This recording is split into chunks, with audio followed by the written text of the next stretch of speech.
Have you just tried to open up a game or a program and something like this showed up? Well, that's called a missing DLL error and sucks because it won't let you start up your program unless you can somehow provide the exact DLL file which is missing to the said program. But don't throw your PC out the window yet, cause we got you covered.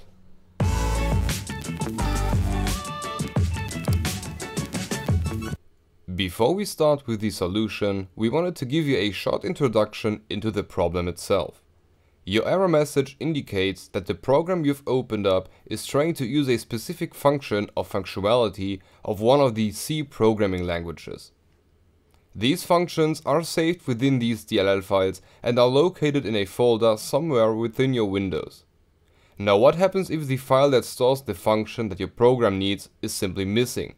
Well, it won't even try to start and just hit you up with the error message.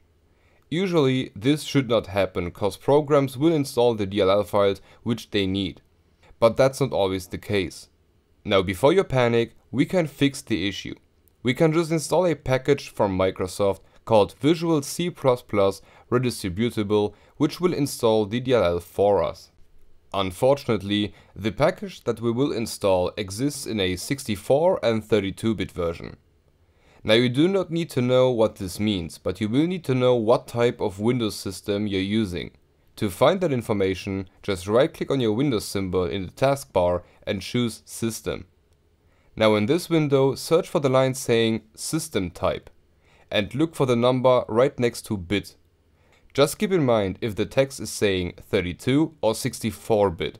We will need that information in a minute. So now we can download the package. For that, just head over to our website. The link is in the description and in the I symbol in the upper right corner.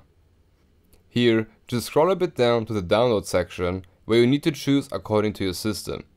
If you have a 32-bit Windows, download the 32-bit file, and if you have a 64-bit Windows, download the 64-bit file.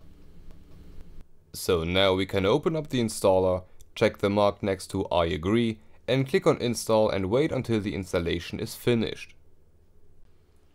But in order to be sure that the DLL file will be loaded as it should, just restart your PC, just in case.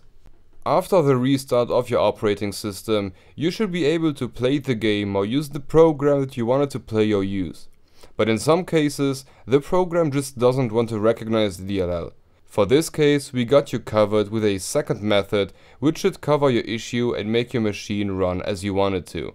Just click in the I icon in the upper right corner or look for the link in the description and follow the other tutorial. For those whose error did get solved, make sure to leave a like, and if you want to get more out of our content, make sure to subscribe and hit the notification button to never miss a new video. And as always, thank you for watching and have a look at these not totally random videos which may be interesting for you.